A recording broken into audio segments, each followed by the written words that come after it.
రేయ్ నువ్వు ఇంటికి పోవాలని సంగతి నేను చూసుకుంటా.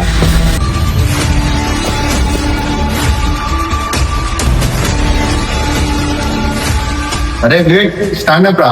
అమ్మాయినంలా లంక క్లిప్ పెట్టింది ఎవరు రా చెప్పు. అది ఎవరు ఉండే సార్, అది ఎవరు కొన్నట్టు అంజనా సార్. గుడ్ ఆన్సర్ రా.